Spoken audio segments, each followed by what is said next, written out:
Hi friends, welcome to Krithika சமையல் and vlogs. இன்றைக்கி பார்த்தீங்கன்னா ஒரு அருமையான கேப்சிகம் கிரேவி தான் செய்ய போகிறேன். இந்த கேப்சிகம் கிரேவி சப்பாத்தி, பூரி இது எல்லாத்துக்குமே வச்சு சாப்பிட்றதுக்கு ரொம்ப நல்லாயிருக்கும். வாங்க இப்போ நம்ம வீடியோக்குள்ளே போயிடலாம். இது ரொம்ப டேஸ்ட்டாக நல்லாயிருக்கும் நீங்கள் இந்த மாதிரி செஞ்சிங்கன்னா. இது பார்த்திங்கன்னா நம்ம லஞ்ச் பாக்ஸ் கூட, நம்ம மத்தியானம் லஞ்ச் பாக்ஸு கூட எடுத்துகிட்டு போகலாம். இது ஒரு டிஃப்ரெண்ட்டான டிஷ்ஷு தான். இது எப்போவுமே நார்மலாக செய்கிற மாதிரி இல்லாமல் இது கொஞ்சம் டிஃப்ரெண்ட்டாக இருக்கும். இப்போ வாங்க வீடியோக்குள்ளே போயிடலாம்.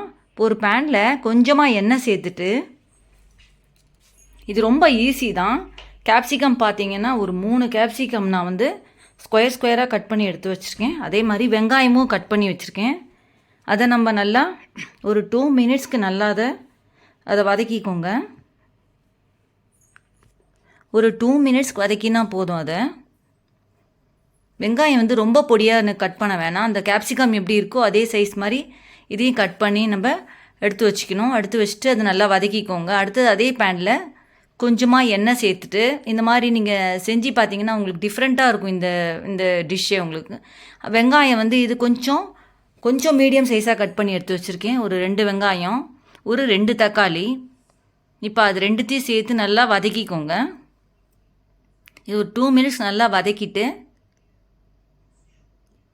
2 மினிட்ஸ்க்கு வதக்கிட்டு இப்போ இதை தனியாக இதை எடுத்து வச்சுக்கோங்க வேறு ஒரு பிளேட்டில். திருப்பி அதே பேனில் கொஞ்சமாக எண்ணெய் சேர்த்துட்டு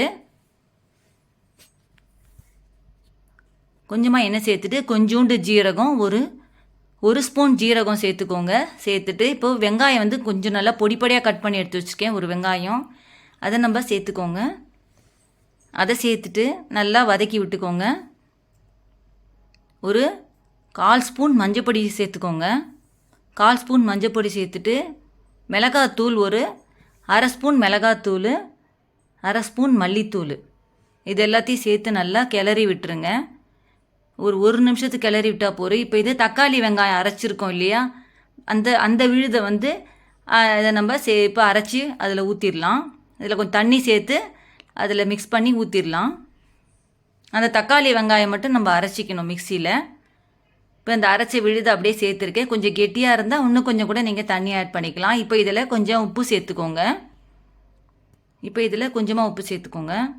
இப்போ உப்பு சேர்த்துட்டு, இப்போ கொஞ்சோண்டு மிளகாத்தூள், 1 ஸ்பூன் மிளகாத்தூள் சேர்த்துட்டு நல்லா கிளறி விட்டுக்கோங்க. இப்போ இதை 2 மினிட்ஸ்க்கு நல்லா இதை கிளறிக்கோங்க. கொஞ்சம் நல்லா அந்த கிரேவி ட்ரெஷர் மாதிரி வரும். அதுக்கப்புறமா இந்த நம்ம வெங்காயமும் கேப்சிகமும் வதக்கி வச்சுருந்தோம் இல்லையா, அதை வந்து இதில் சேர்த்துக்கோங்க. இதில் சேர்த்துட்டு இதை கொஞ்சம் ஒரு 3 மினிட்ஸ் இதை அப்படியே நல்லா அதை வச்சுருங்க. இதை நல்லா சிம்மில் வச்சு 3 மினிட்ஸ்க்கு ஒரு மூடி போட்டு மூடி வச்சுருங்க. ஒரு 3 மினிட்ஸ்க்கு இதை மூடி போட்டு மூடி வச்சிடணும். இது அப்படியே அது கொஞ்சம் உங்களுக்கு நான் சிம்மில் வச்சுருங்க. இப்போ பார்த்தீங்கன்னா 3 மினிட்ஸ் ஆகிடுச்சி. இப்போ பாருங்கள், இந்த கிரேவி நல்லா ரெடி ஆகிடுச்சி. இப்போ இதில் நம்ம கொஞ்சமாக கொத்தமல்லி தூவிடலாம். இப்போ பார்த்தீங்கன்னா ஒரு அருமையான ஒரு கேப்சிகம் கிரேவி ரெடி ஆகிடுச்சு பாருங்கள். ரொம்ப டேஸ்ட்டாக, ரொம்ப நல்லாயிருக்கும். இந்த மாதிரி செஞ்சிங்கன்னா சப்பாத்தி, பூரிக்கு எல்லாத்துக்குமே ரொம்ப நல்லா டேஸ்ட்டாக இருக்கும். வெரைட்டி ரைஸு கூட நீங்கள் வச்சு சாப்பிட்லாம். அவ்வளோதான் ஃப்ரெண்ட்ஸ், ஒரு அருமையான கேப்சிகம் கிரேவி செஞ்சுருக்கேன். வீடியோ உங்களுக்கு பிடிச்சிருந்தா லைக் பண்ணிவிட்டு சப்ஸ்கிரைப் பண்ணுங்கள். தேங்க்ஸ் ஃபார் வாட்சிங். பாய்.